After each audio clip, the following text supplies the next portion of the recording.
To the point programme में एक बार फिर से आपका स्वागत है। आज का विषय है टाइप 5 डायबिटीज। सबसे पहले देखते हैं ये चर्चा में क्यों है।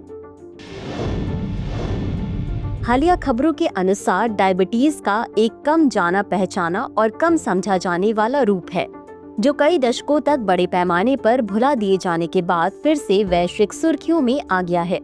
इस स्थिति का नया नाम टाइप 5 डायबिटीज आधिकारिक तौर पर बैंकॉक में वर्ल्ड कांग्रेस ऑफ डायबिटीज 2025 में घोषित किया गया।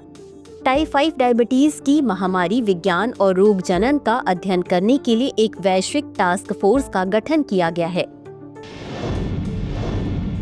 अब जान लेते हैं टाइप 5 डायबिटीज के बारे में। यह कुपोषण से जुड़ा मधुमेह का एक रूप है जो मुख्य रूप से कम और मध्यम आय वाले देशों में कम वजन और कुपोषित किशोरों और युवा वयस्कों को प्रभावित करता है। सबसे पहले वर्ष 1955 में जमैका में जे टाइप डायबिटीज के रूप में दर्ज किया गया। बाद में 1960 के दशक में इसे भारत, पाकिस्तान और उप सहारा अफ्रीका में रिपोर्ट किया गया। विश्व स्वास्थ्य संगठन ने इसे वर्ष 1985 में पहली बार मान्यता दी थी, लेकिन वर्ष 1999 में इसके समर्थन में साक्ष्य की कमी के कारण इसे हटा दिया गया। दुनिया भर में खास तौर पर एशिया और अफ्रीका में लगभग 20 से 25 मिलियन लोग टाइप 5 मधुमेह से पीड़ित हैं। मोटापे से संबंधित टाइप 2 मधुमेह और ऑटो इम्यून टाइप 1 मधुमेह के विपरीत टाइप 5 मधुमेह की विशेषता इंसुलिन स्राव में गंभीर दोष है, न कि प्रतिरोध। अब जान लेते हैं हालिया शोध और निष्कर्ष के बारे में। शोध से पता चला है कि टाइप 5 मधुमेह में इंसुलिन स्राव दोष शामिल है, न कि इंसुलिन प्रतिरोध, जिसके कारण सामान्य इंसुलिन इंजेक्शन से इसका इलाज नहीं हो पाता। वर्ष 2022 के एक अध्ययन ने पुष्टि की है कि टाइप 5 मधुमेह मूल रूप से टाइप 1 और टाइप 2 मधुमेह दोनों से अलग है, जिसमें इंसुलिन एक प्रभावी उपचार नहीं है। टाइप 5 मधुमेह का निदान कम किया गया है और इसे ठीक से समझा नहीं गया है। अक्सर रोगी निदान के 1 साल से अधिक जीवित नहीं रह पाते हैं। विशेषज्ञ अभी भी टाइप 5 मधुमेह के प्रभावी उपचार के बारे में अनिश्चित हैं। अब जान लेते हैं मधुमेह के बारे में।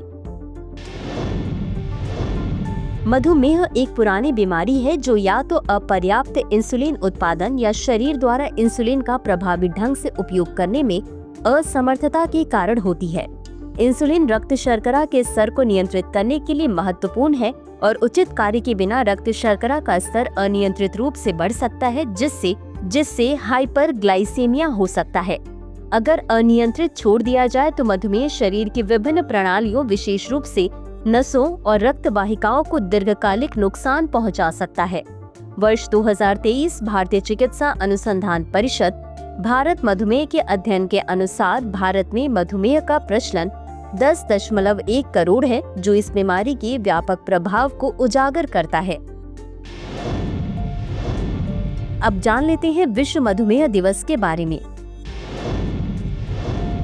हाल ही में मधुमेह के बारे में जागरूकता बढ़ाने के लिए 14 नवंबर 2024 को विश्व मधुमेह दिवस मनाया गया, जो वैश्विक स्तर पर लाखों लोगों को प्रभावित करता है।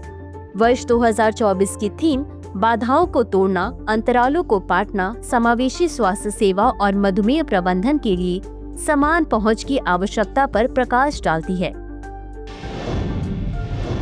तो चलिए अंत में देख लेते हैं आज के अभ्यास प्रश्न को। मधुमेह के बारे में निम्नलिखित कथनों पर विचार करें। 1. मधुमेह के परिणाम स्वरूप शरीर में इंसुलिन का प्रभावी ढंग से उपयोग करने में असमर्थता के कारण हाइपोग्लाइकेमिया होता है। 2. टाइप 2 मधुमेह प्रतिरोध के बजाय इंसुलिन स्राव दोषों के कारण होता है। उपरोक्त दिए गए कथनों में से कौन सा या कौन से सही है या सही है? A केवल 1, B केवल 2, C 1 और 2 दोनों, D न तो 1 और न ही 2। इस प्रश्न का उत्तर कमेंट बॉक्स में जरूर दें। आज के लिए बस इतना ही। धन्यवाद।